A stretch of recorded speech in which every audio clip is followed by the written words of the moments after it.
Yeah, I mean, it was fun while it lasted. Yeah, until your shit ruined everything. They usually do.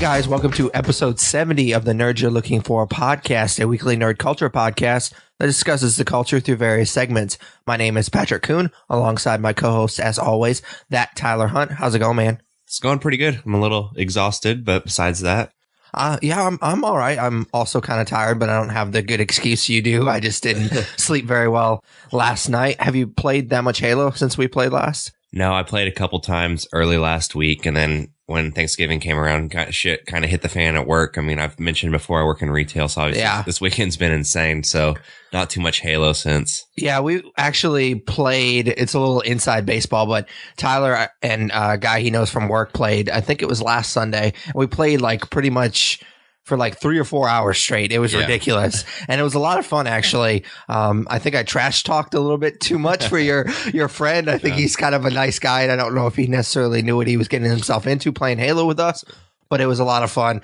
Apparently, you can get banned from playing Halo, which was weird. I got banned, but that was for taking a shit. I got banned for taking a shit. No, a couple days later, him and I did play again, just a couple matches, and he's like, I like Pat a lot, man. He's really funny. I'm like, I'll just give it time. You'll hate playing Halo with him soon. Yeah, I guarantee you that I'm super annoying to play Halo with, but I just get really into it. And yeah, apparently, if you take a shit while you're playing Halo, they ban you. So yeah, that was weird. That I guess because it just thought you were an idle player. Yeah, basically the story is I had to take a dump halfway through a match, and so I found what I thought was a decent hiding spot and just stood there and went to the bathroom. I didn't tell you guys that's what I was doing because I don't need permission from you to go take a shit. And that match ended, and then you guys started a new match, not knowing that I wasn't there anymore. And I guess if you start idle in a new match, like when that match is over, it bans you for like an hour. By the time I got back on, you guys had finished because I guess he works third shift or something. Yeah, he does. Oh, okay. So he went to bed. So you guys were done. I mean, not a big deal. I was going to watch football anyway. So yeah, it was fun while it lasted. Yeah, until your shit ruined everything. They usually do. All right, so if this is your first episode, we start each episode not talking about my shit, but by discussing what we're into. So, Tyler, what are you into this week? Earlier this week, my wife and I went and saw The Night Before, which is the new Seth Rogen, Joseph Gordon-Levitt. Oh, what the fuck's the guy at Falcon's Anthony name? Mackie. Yeah, Anthony Mackie / The Falcon.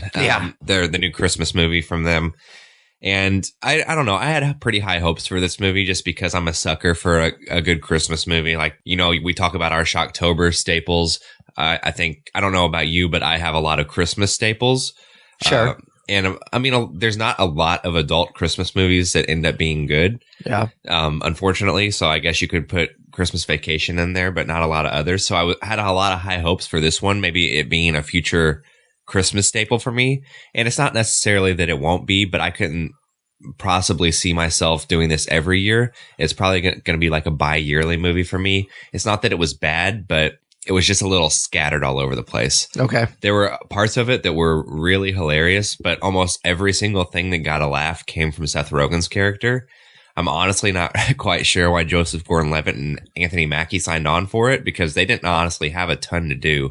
I guess you could argue Joseph Gordon-Levitt's character was the main character in the movie, but I don't know. He just wasn't given much to do. Like all of the great parts come from Seth Rogen. So take that how you will. I would definitely still recommend seeing it, especially this Christmas season. It's probably going to be one of the better Christmas movies to come out this year because I don't think there's a ton that I've seen trailers for or anything. It's just I don't see it being a staple for me going forward. Maybe just something that happens bi-yearly. That's kind of disappointing. I had pretty high hopes for this movie as well.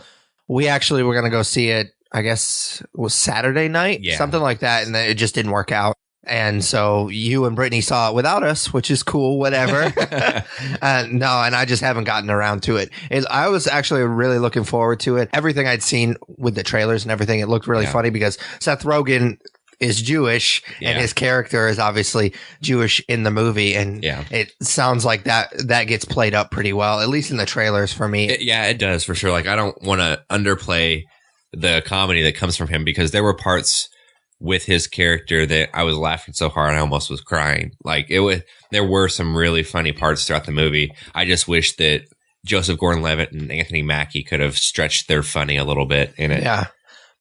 I don't know. I don't necessarily, when I think of comedy, I don't necessarily think of Anthony Mackie. Yeah, that's where he could have maybe proved himself a little bit, because I don't know that I've ever even seen him in anything besides Marvel movies until this point, obviously. Yeah, I think I knew about him before he became the Falcon, but I couldn't really place him because I knew when I was watching The Winter Soldier, I knew I'd seen him before, but I couldn't really place him in any movie.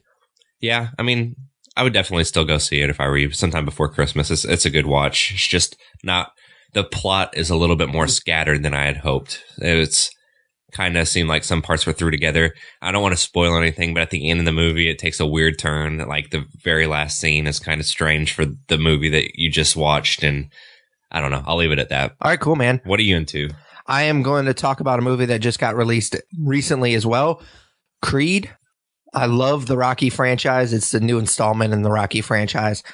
I'm always kind of nervous about these new installments to these classic franchises that are trying to like bring it to a new generation. Yeah. And that's definitely what this movie is. It's trying to have a younger cast come in and kind of take the mantle.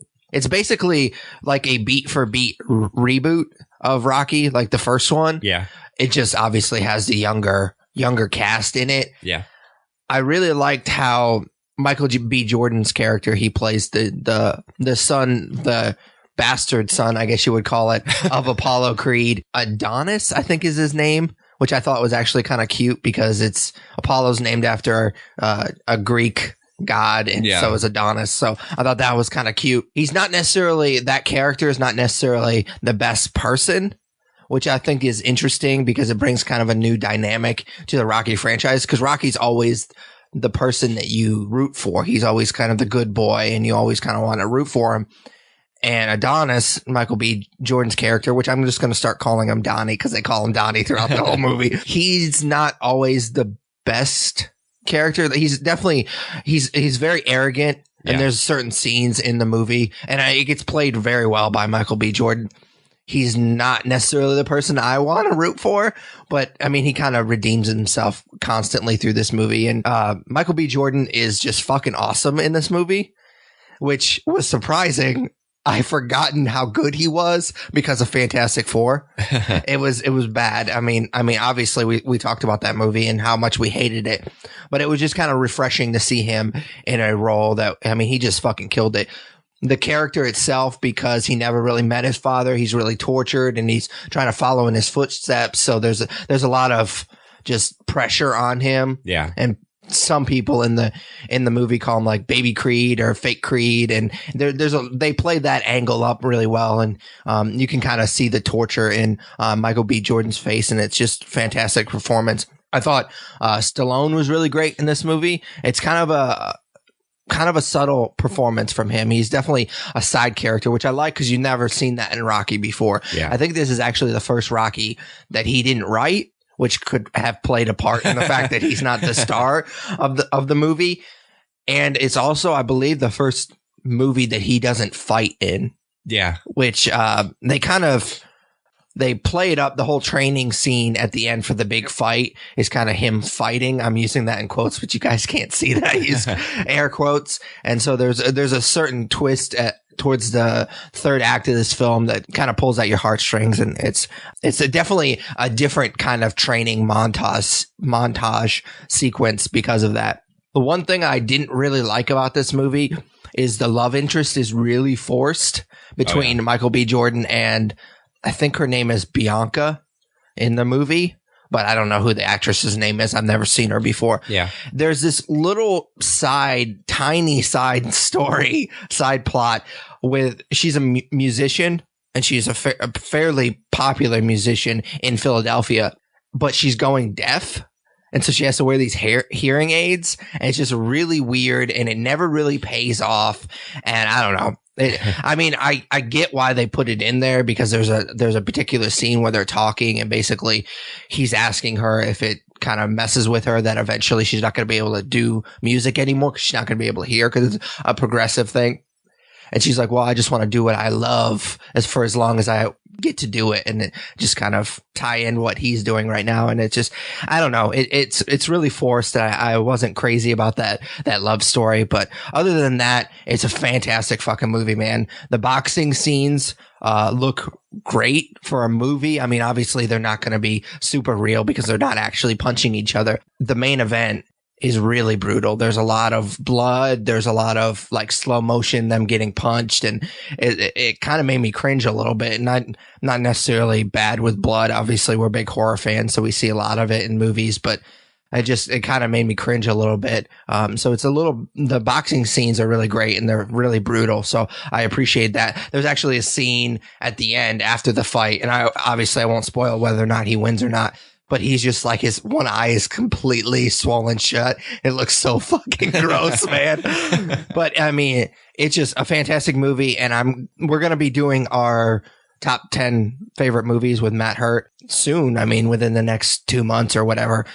And I'm going to have a hard time not finding a spot for this. I really enjoyed it a lot. I was really excited about this movie. I thought it looked really good from the trailers, but as I told you before we started recording, and blew your mind a little bit, I've never seen a Rocky movie. That's crazy to me. Yeah. So my goal was to watch all of the Rocky movies before this movie came out. And I started like a week and a half ago. I actually own the Blu-ray set and I've just never watched them. And, but because I'm lazy, I was going through Netflix and Rocky's on Netflix. So I just gonna watch it there. I got 10 minutes in and I fell asleep. Oh, really? So yeah, it's just one of those. I know the Obsessive Viewer at one point did a podcast about Gap movies, and that whole series for me, honestly, still Sylvester Stallone's entire career for me is a gap. Like he's not great. I think I went through his filmography. I think the only Sylvester Stallone movie I've seen off the top of my head is the first Rambo. Yeah. I'm glad to see that this movie's doing well because I really like Michael B. Jordan. But the one thing in those trailers I couldn't take seriously is Sylvester Stallone's bloated face with his little fedora. Like, I don't know, man. Like, he looks like a clown. I actually thought but he did well. Yeah, I mean, it was definitely a subdued performance from him, and I appreciate that he kind of took a back seat. Again, that may just because he didn't write it, which I didn't actually know until like a day before I went and saw this movie. I just kind of assumed, because I know he tweeted out a bunch of stuff about this movie and like Instagram and stuff like that about this movie. So I just assumed that he wrote it. Probably because like, oh shit, this is actually good. This would be the first good movie I've been in a few years. Well, Rocky Balboa was fantastic. Was it? Yeah, I like that a lot. So everybody has like I've talked to somebody else about Rocky and they're like, well, this one's good, this one's good, this one sucks, this one's really bad, but then it gets good again. So how does it? There's like 5 Rockies, right? There's include 7. This is the 7th one. Fucking Christ, man. Yeah, there are 5. There are 5 Rocky, like Rocky 1, Rocky 2, Rocky 3. And then there's Rocky Balboa, which would be the 6th one. And then this one would be the 7th one in the franchise. Rocky 1 is great.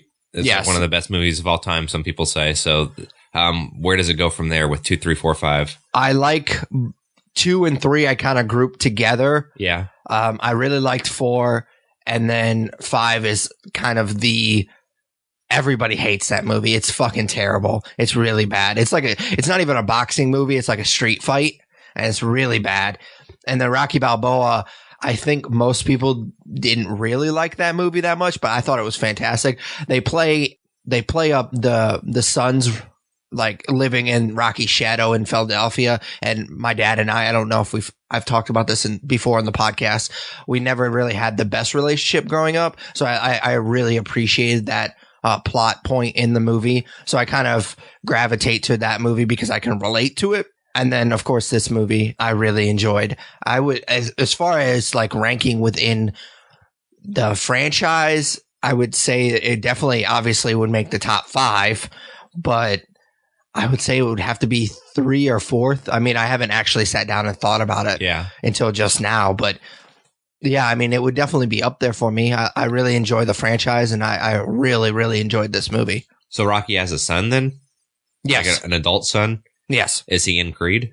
No, he's not in Creed. He's in Rocky Balboa. They do mention why he's not in Creed. Gotcha. Basically, that he moved to Vancouver. I think he said it was kind of like a one-off line that his son moved to Vancouver because he just couldn't live in Philadelphia with Rocky and being his son and everything, which kind of goes with what happened in Rocky Balboa. I'll have to sit down and watch these fucking things. Yeah, it's kind of important. I do appreciate that you tried to watch all of them before, because I tried very poorly. I watched 10 minutes. I mean, it was a piss poor effort, but at least you were in the right mindset, because they do mention a lot of stuff throughout this movie. And I mean, it makes sense because they're trying to bring, like I said, they're trying to bring that new generation to Rocky. So a lot of people are going to be especially younger kids are going to be watching this movie, and this is going to be the first Rocky movie that they see. So they did bring a lot of history of the franchise into this movie, but I thought it was done really well. I doubt I'll see this in theaters just because, like I said, I don't think I'll get through all of them by the time that it's left, but I am kind of itching to see it because it's getting such rave reviews. So guess I got some homework ahead of me. Yeah, for sure. So our next segment is just plainly called Comics. Tyler and I read a lot of comics, and we like to spotlight one or two episodes. So Tyler, what'd you read this week? I went to the comic book store on Wednesday, and you should have gone for Small Business Saturday. Oh yeah, I thought about it, but I took my dog to a local grooming place, so that was my contribution. Yeah, I was off on Wednesday, and then I slept all day yesterday to recover from Black Friday. So whatever, man.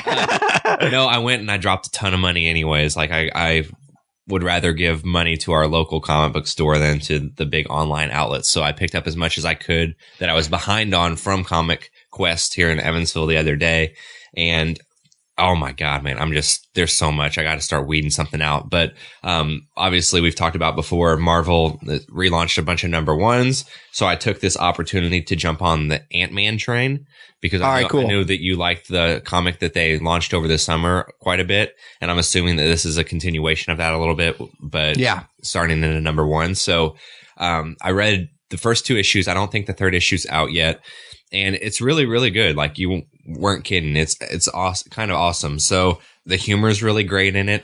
There was a lot of humor that I wasn't expecting. There's some cool stuff throughout the two issues with this thing called the Hinch app. That there's a villain in there that he's developing this thing, and it's basically crime lords can hire freelance henchmen. That's pretty cool. And it compares the henchman stat. It gets you the perfect henchman for the hero that you want to take out.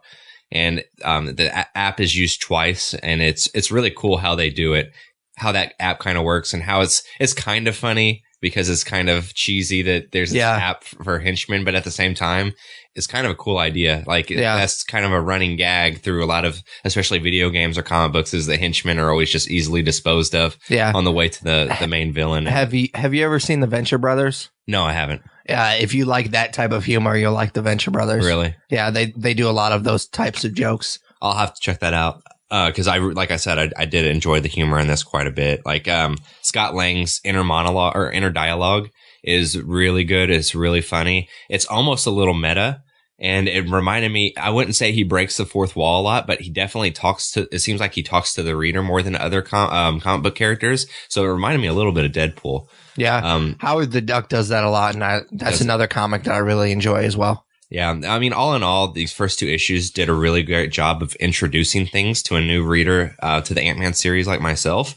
There's just a lot of little inner jokes that I found hilarious. Like Scott Lang at one point when he's fighting one of the henchmen talks about his rogues gallery being a little weak. So he needs, and so maybe this henchman could be one of his new the rogues in his rogues gallery. So I thought that was pretty funny, but that inner humor is really what did it for me with this comic book. Yeah, I haven't gotten around to reading this as much as I did like the first mini run that they released over the summer. I haven't gotten to this one. I'm kind of got a pretty big backlog myself with all these number ones coming out. Oh, yeah. But I mean, it's definitely one thing that I want to read soon. Like I said, I enjoyed that little miniature run that they had in the summer. And they took a little bit of a break with Secret Wars, and now they just jumped back in. So I'm definitely looking forward to it. Yeah, awesome, man. So what comics have you read? I'm going to talk about number one as well, and you kind of brought it up a little bit. Deadpool #1. It just relaunched after Secret Wars, even though Secret Wars is not over yet, which they kind of, we've talked about that before. They kind of shit the bed with Secret Wars. For me, and you mentioned this a little bit, Deadpool is it has a huge humor element to it. That's one thing that everybody loves about that character, is that he breaks the fourth wall.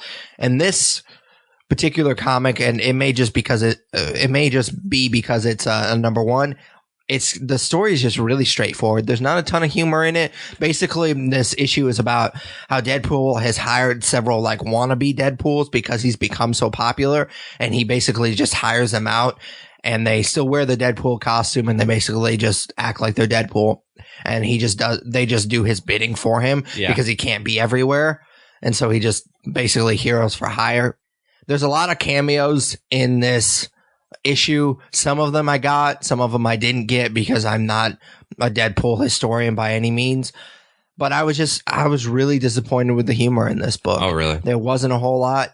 It was pretty straightforward. There was a particular scene with one of his like wannabe Deadpools that was really, they're trying to all meet up, and one crashes through the window, and they're like, well, he did ask us to keep that window open, but everybody, let's agree, we were all pretty chilly. And so it was really funny. And there's another thing with what's his name? He's a news anchor for news or Fox News, George Stephanopoulos. Oh yeah. He does an interview with Deadpool, and I feel like they thought that was going to really bring the humor home and really kill, and it just didn't land for me. Yeah. Like they wasted a lot of pages on that joke, and it just did not work for me. So I was a little disappointed with that, but it is a #1, and they are kind of establishing the character after Secret Wars, which I'm not even sure how this particular story ties into Secret Wars, but we've mentioned that before, that we're not quite sure that the timeline really fits because of what they did with Secret Wars and pushing it back a couple of times, and now it won't be done until next month, and it just it's nonsense. I know that Brian Posehn was writing Daredevil up to like the final issue. Deadpool. Up till the final issue that was this year, and I don't remember what they kind of had like this final thing, and obviously they were going to bring it back. But is he writing? No. Relaunch? No. I don't remember the author's name, but it's not him. I would have remembered if that. I knew that he was writing it, and I liked the few issues that I saw of it. I'm actually surprised that they brought it back so soon. It seemed like they were maybe going to put Deadpool somewhat on a shelf until after the movie to kind of blackball Fox a little bit, like they've done with other characters like X-Men and Fantastic Four. So the fact that they're brought it back like a few months before the Deadpool movie comes out is encouraging, I guess. I just don't think that you can get away from how popular the character is right now. Yeah, for sure. And they make a couple of jokes about that and how he's in the Avengers movie in this universe that the comic book takes place in. And they kind of tackle how popular he is as a character. And he's definitely, if you go to any con, every other cosplayer is Deadpool. So yeah, he is definitely one of the more popular characters right now. All right.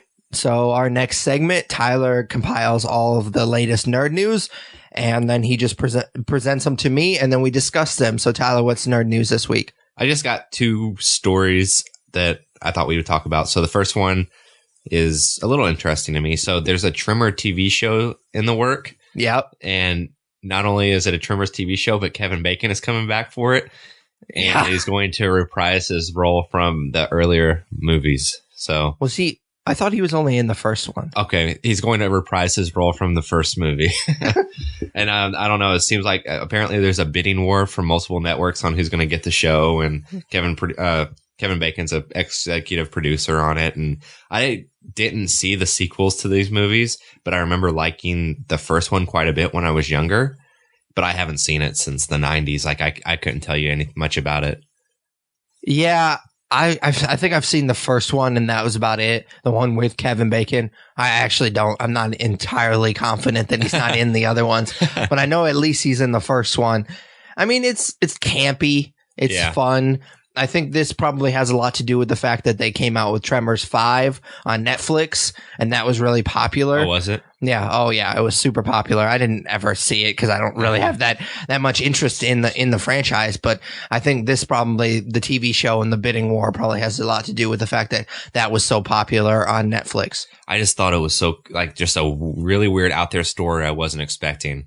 Like, they're making a Tremors TV show, and Kevin Bacon has literally nothing going on. Is going to reprise his role on the TV show. But let's be honest, he really has nothing going on. Yeah, once The Following got canceled, I guess he's just kind of not done much. Yeah, honestly, that's his whole career. Yeah.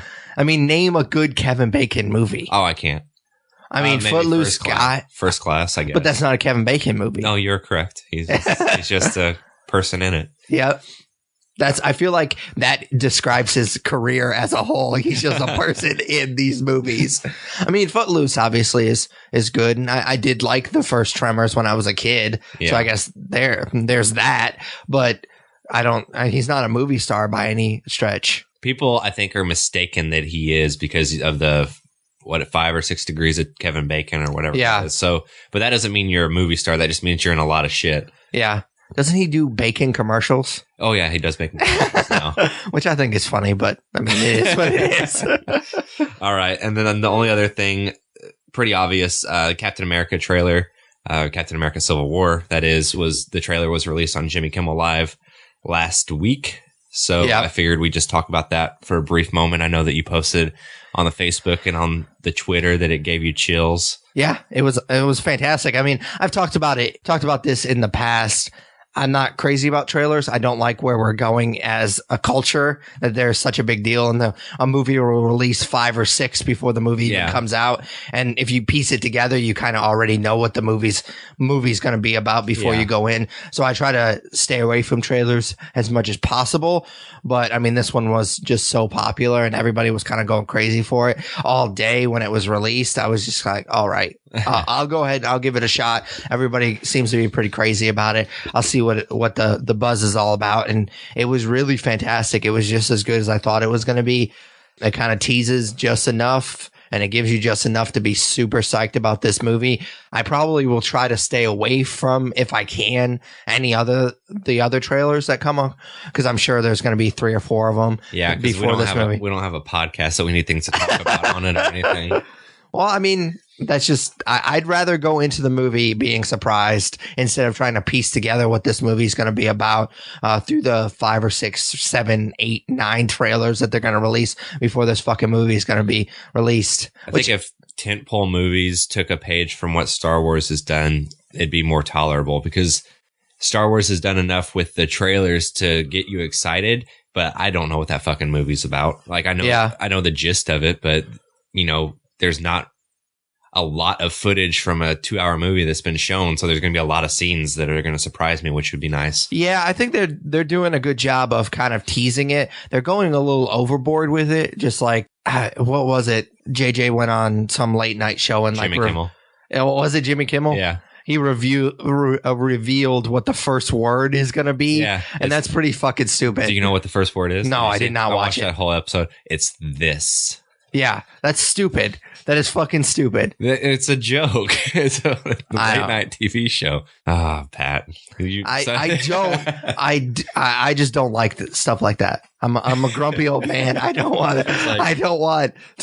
I don't know. And just, it wasn't necessarily that he did it. It was the fact that everybody picked it up as a news story. It's not a fucking news story. That is correct. I will say that the fact that people picked it up as a news story is dumb. It was a bit on the show. Yeah. And it was not meant to be like news. Like, I don't know. It's just everything with that movie has become misconstrued because, I don't know. I go to comicbook.com a lot for a lot of these news stories. Yeah, and for sure. One of the headlines right now on that site is just speculation, but I'm going to be pissed if their speculation becomes true because it's a headline on their site and it could be considered spoilers. And I mean, they have no basis of knowing that it's true. It's involving 2 characters in the movie, but it still pisses me off that they put it out there as news. Yeah. Well, getting back to Captain America, what did you think of the trailer? Yeah, it was all right. Oh, really? You didn't like it? I don't know. I don't know. I don't know what I expected. Like, I really liked the the shot of Black Panther. I thought that was really cool. Yeah, that was fucking awesome. But I don't know. Didn't do much for me. Really? That's surprising. I don't know why. Like, I'm still excited for the movie, obviously, but for whatever reason, I don't know. Maybe just because I saw these characters 6 months ago in Age of Ultron. I'm looking forward to it. Like, don't get me wrong, but it just didn't. You're kind of being a wet blanket right now. It just didn't. All right. It just didn't give me chills or anything. Okay, cool, man. Sorry. It kind of bummed me out because afterwards there was all those like stories like breaking down the trailer, and that shit pisses me off. Like IGN had this like it went through. Yeah, they had the screenshots, and that shit pisses me off, man. That's why I hate trailers. They do rewind theater, they call it. Yeah.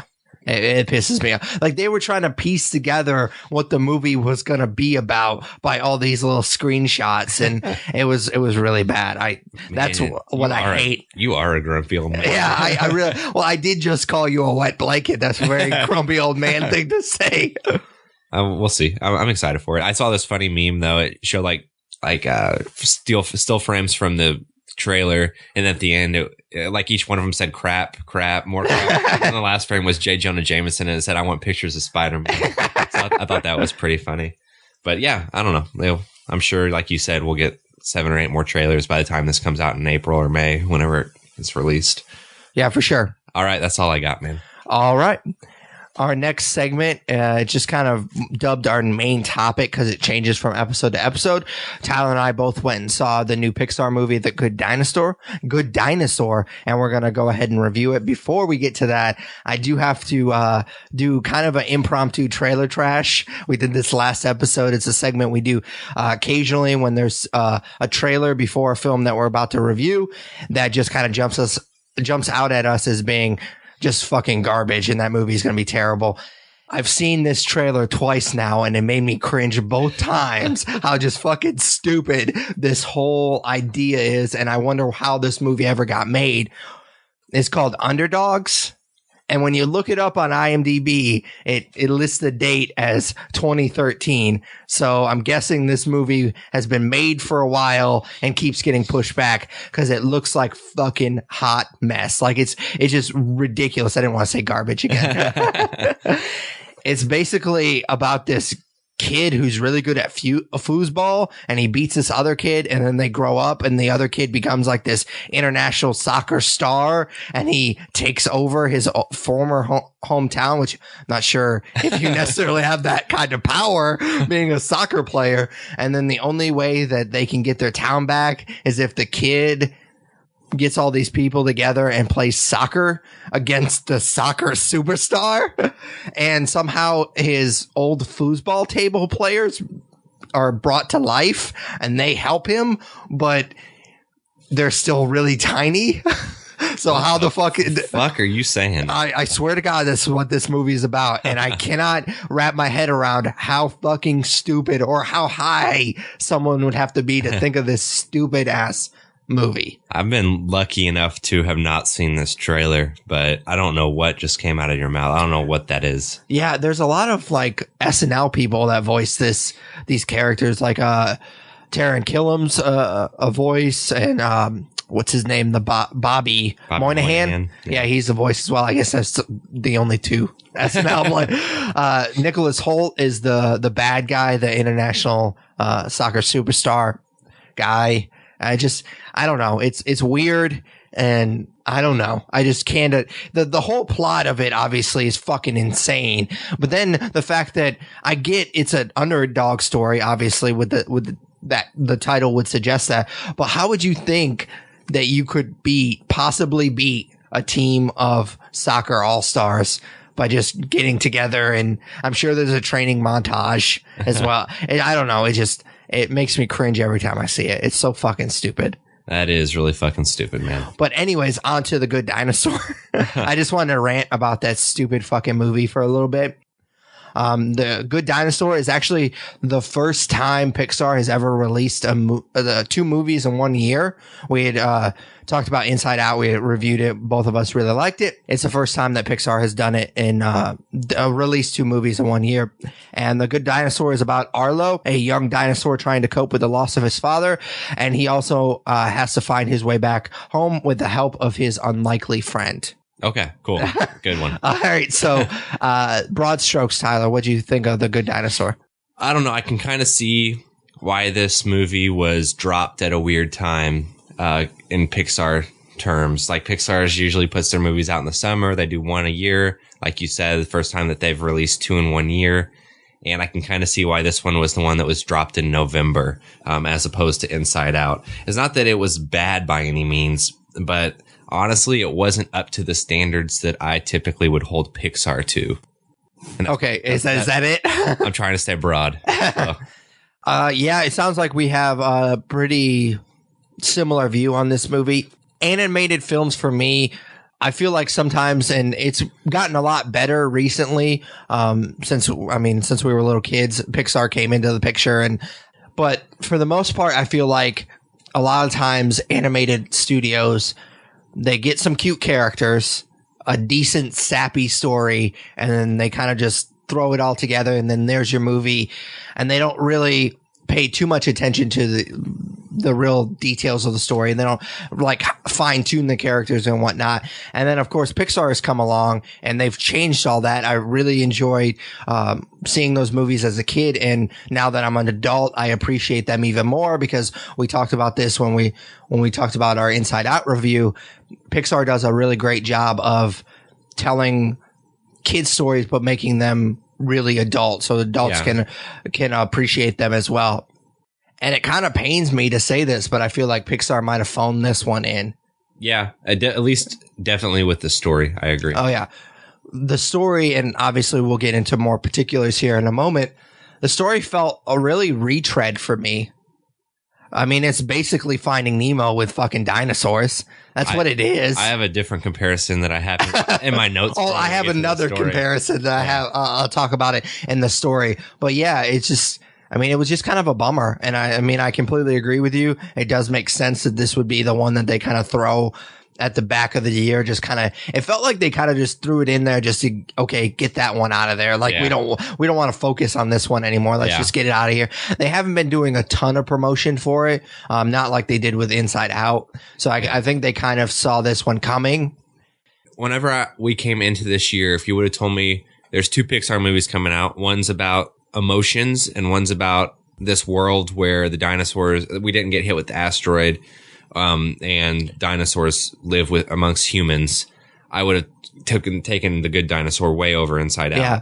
That storyline is completely dropped, though. That's not what the fucking movie's about. And that's what the trailer leads you to believe that that's the movie's about. And it's not at all. The human, I mean, obviously, his unlikely friend, as I described him, is the human Spot in this movie. And yeah, he does play a big role, but it's not like a weird thing that he's interacting with dinosaurs like that entire plot line was not. Well, he's not even like he's a human, but he has no human characteristics. He's a dog. He's a dog that looks like a human. Yeah. It's fucking weird, man. Yeah. And they play that up for jokes a lot of times, and it didn't land for me at all. No, I don't know. Whenever I heard the synopsis of this movie, I thought it was going to be dinosaurs live amongst us like in the world we have right now. And to me, that's like something you could maybe do something cool with that hasn't been done before, or something that would have more laughs or more innovation. And instead, it was just this.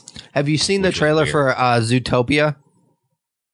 I don't believe so. Where the animals basically take on human characteristics. No, that kind of sounds like what you're talking about. Oh, I wouldn't expect the dinosaurs to have human characteristics if they lived amongst us. I just we look outside in the backyard right now and there's a triceratops or something. That's what I thought it was. That would be pretty like. sweet. I thought that's what it was going to be like. Okay. But instead, and it's like I don't know. This is kind of nitpicky for something in broad strokes, but like, why do the dinosaurs have a farm? Like, is that not weird that the dinosaurs are farming things? Why do they have human characteristics like that? I felt like the movie spent way too much time showing us how dinosaurs would farm. I don't give a shit. The whole first part of the movie is that. And it kind of bugged me that they tore down the trees to plant corn. Like, why don't you just eat the trees? Yeah. You're a fucking dinosaur. Just eat the goddamn tree. There's a point where Arlo, whenever he's lost and trying to make his way back home, he's like really hungry and he wants these berries, but he's surrounded by trees with leaves. And it's like, isn't that what those dinosaurs ate? I have no idea. I guess, yeah. I don't know, man. All right, so story, we've kind of touched a little bit on it. I mean, like we said already, a little formulaic, and it was really easy to predict. I felt like I was watching The Lion King. Yeah, exactly. I have another comparison. That part, most of the movie was like The Lion King, and then the end of the movie to me was like Jungle Book. So okay, I can see that. Those are my comparisons. As soon as, I don't want to spoil anything, but as soon as Arlo and his papa go off trying to find the critter that was stealing their corn, and it starts raining, you know something bad's gonna happen. Yeah, for sure. Like, at this point, it's like Pixar movies and Disney movies are just killing off parents to elicit an emotional reaction. For sure. I mean, they got my wife on it. She cried like a baby. Really? Not like a baby, more like a bitch. But I looked at her and gave her a look like, come on. Yeah. Like, this isn't even I don't know. It's just, like I said, very formulaic, and it was unfortunately very easy to predict. As far as the story goes, like Arlo making his way back home, he meets quite a few side characters that nothing ever really happens with. Oh, yeah. Like that, I don't know, it was at a Triceratops or something that had like all the birds on him. The best scene in the fucking movie. Hilarious. Like that was funny, but it was so out of place. Oh, yeah. You never see that character again. Yeah, it's just a completely out of place scene. And I feel like a lot of things with them getting back to the farm was like that. Just really out of place and not necessary. They basically... within the script, they felt like they needed something. Okay, well, it's been 2 pages since something major has happened. Yeah. Let's throw something in so something happens. Like, they have to have some reason for him not to get back to the farm as quick as he possibly could have. The main villain of this movie was the weather. Oh, yeah, for sure. Which is just, I don't know. That's always kind of bugged me. Yeah. I think I may have mentioned that during the Martian review. It always bugs me when films make like Mother Nature the protagonist. Yeah, or sure. Antagonist. Yeah, exactly. I mean, I would say the one thing that I did enjoy in this movie, as much as I kind of pissed on it a second ago, was I did like watching the relationship between Arlo and Spot evolve. They were friends, but again, it was kind of, it didn't hit as much home for me because, again, Spot was just a human dog. Yeah. And it was just weird. I don't know. What did you think of the story? For me, there is a better dinosaur movie that's already been made. I mean, the animation obviously is not very good. I think I know what you're going to say. But The Land Before Time is essentially this movie, but just a better story and better characters, and it's funnier. I really love that movie. The animation obviously is not good because it was made, I don't know, in the late 80s, early 90s. So, but yeah, I mean, it's essentially this movie, and it just kind of bums me out that Pixar couldn't have come together and made a better dinosaur movie, because I think the audience is there. Yeah, for sure. Now that you say that, like, you have this dinosaur movie, and there's not even really that many dinosaurs in it. No. Not like The Land Before Time. No. Which is disappointing. Yeah. And for me, and I know obviously this is a pretty obvious analysis, but I mean, it feels like there was multiple hands, and there was. Yeah. This movie got pushed back, I think, a couple of times. And the original director left and is doing the new Finding Nemo movie, I think. Am I wrong about that? I don't know about that. But it seems like there was multiple hands in this movie. The story was really kind of disjointed, and it was dark at some points, but then it was really kind of sappy, really like they knew their audience, which was little kids, and there wasn't a whole lot of that Pixar adult kind of quality to this movie. It was straight for little kids, even though it did get dark at certain aspects, and it was very predictable. Like you said, the whole thing with his dad is straight out of the Lion King for sure. Yeah. Like, I mean, he's even hanging off like a cliff. Yeah, that was definitely disappointing. Instead of a stampede, it was a flood. That's yeah, and I mean, like I said, I like the Land Before Time better. Yeah. No. All right, so normally we talk about performances, but obviously it's an animated movie, so we really can't really talk about performances. I will say that the whole Sam Elliott thing, his character, really kind of bugged me, and it's just me personally. It took me out of the movie because I couldn't place his voice at first, and so the whole time he was talking, I'm like, who the fuck is talking right now? So that always bothers me because he has such a distinct voice that it bothered me that I couldn't place it. Eventually I did, but then by then I was just like, what the, like I had to just like stop myself and be like, what the hell is he talking about? Because the entire time I was just trying to place his voice. So that was a little distracting for me, but so we'll just go ahead and move right on to, we'll talk about the animation. So Tyler, how'd you feel about it? I mean, it was great. The animation was awesome. I would say that I wish that they hadn't made Arlo specifically look so cartoony. Oh yeah, for sure. Like that was, I didn't appreciate that, but things like the environment and specifically the water, like there was a scene out the water looked real. Like the animation there was fantastic. I just didn't like the cartoony route that they went with, I guess, the dinosaurs. Yeah, that was super, super disappointing because, like you said, there's some of the opening shots and some of the exterior shots of kind of like the landscapes and whatnot looked fucking beautiful. There were moments where I couldn't tell if that was animation or not. Yeah, it looked fantastic. And then you kind of zoom in on Arlo and the dinosaurs, and it's just like, I mean, they're scaly in certain spots, and that was kind of nice to have that little bit of detail in them. But for the most part, it seemed like something that they would throw together and be like, oh, well, this is what he's gonna like. Just like an first sketch or whatever of him, and that just got thrown into the movie, and that was kind of disappointing because it was so simplistic and so cartoony that it kind of took me out of the movie because it was so beautiful to look at, and then all of a sudden you go to the scene where he's swimming down the river and the river looks amazing and he just looks kind of blah for me, and that was definitely disappointing. I kind of said that when I did a trailer review of this trailer way back when I used to do trailer reviews on the YouTube channel, and I mentioned that. I was like, well, maybe it's just because it's just a trailer and you don't get to see much of him, but no, it's really simplistic. Yeah, this is not, doesn't have to do with that much animation, but what you said got my mind jogging. Like they should have named this movie like Arlo Falls Down.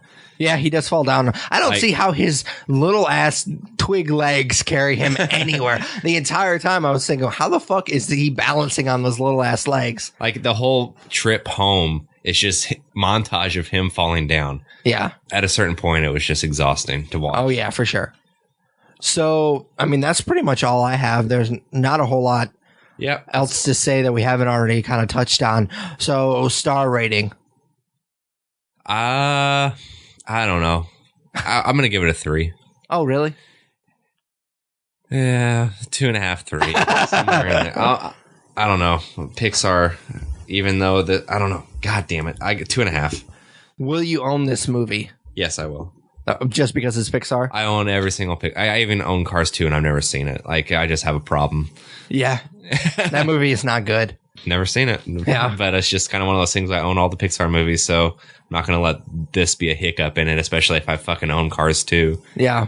I will also own this, and I'm hoping that I will appreciate it a little bit more on multiple viewings, but I doubt it. Yeah. It was definitely disappointing for me. I will think I like it less with multiple viewings. Okay. I'm hoping that that won't happen for me. But I think I'm going to go with 2.5 stars as well. Yeah, I mean, it was really underwhelming. My wife didn't even like this movie. I kind of assumed that she would like it because there was some funny parts, and that's really all she cares about when it comes to animated movies. As long as it's funny, she really likes it. She was laughing a lot during the Triceratops scene, which was the best scene of the whole fucking movie. Yeah, I thought the humor in it was really bad. Like, oh, really? For a Pixar movie, it wasn't funny at all. Like, I think I laughed in that scene, and that was about it. Yeah, for sure. I thought what's the ones that fly? Pterodactyls? Yes. I thought they were kind of funny before you realize that they're they're the bad guys. Yeah. Yeah. So I thought that was kind of funny. But other than that, yeah, the humor it just wasn't there. Yep. All right. So there is our Good Dinosaur review. The last segment that we do on each episode is called Nerd Favorite. We just take turns asking each other what our favorite blank is. It's Tyler's turn, so I'll just go ahead and give it to him. Usually we try to relate this to the main topic a little bit, but I think we've done favorite Pixar movie, and we've done quite a bit of stuff with animated movies. So I'll just go back to what I was into, which was The Night Before, and which is obviously a Seth Rogen movie. And just, I don't know what your favorite Seth Rogen movie is, so I'm curious about that. So I'll go first with my favorite, and then we'll see which yours is. So I actually was kind of split between This Is the End and Knocked Up. I don't think Knocked Up is extremely popular, but it's one of my favorite Seth Rogen movies. It is for sure probably my favorite Judd Apatow movie. I can watch that movie a couple times a year and laugh just as much each time I watch it. Just great stuff. That being said, I'm going to go with This Is the End. That movie was just perfect to me for a comedy. Like, I remember I think I saw it with you and maybe a couple other buddies were there and just laughing my ass off in the theaters. I've watched it a few times since on Blu-ray, and I still laugh at the same parts. It just really holds up. It's a really solid comedy. And I think a lot of that could be said because Evan Goldberg and Seth Rogen not only wrote it, but they directed it as well. And it hits on all cylinders, and the supernatural part of it's hilarious. And it's a movie that I watch a couple times a year for sure. So This Is the End would be my favorite Seth Rogen movie. Yeah, that's a good answer. I also like Knocked Up a lot as well. He does a lot. Like, it's hard to pick out just one because he does so much. There's some more drama. He does 50-50 was really good. I wasn't a huge fan of Take This Waltz. I thought it was actually kind of boring and didn't give a really great message. And being a married man, it kind of scared the shit out of me a little bit. So there's that. I mean, he just does a ton of stuff. Funny People I really appreciated. Yeah. I really enjoyed that as well. And obviously I do stand up, so I appreciated that. He just does so much. It's really hard for me to pick one. I want to say Kung Fu Panda because I love those fucking movies. Oh, is he in those? Yeah, he is. Who is he? Oh, he's the Mantis. Okay. So he doesn't really play a huge role, but those movies are great. So I won't pick those just because he doesn't play a huge role. It's not really a Seth Rogen movie because they're animated. I want to say Knocked Up, but I think I will go with the 40-Year-Old Virgin.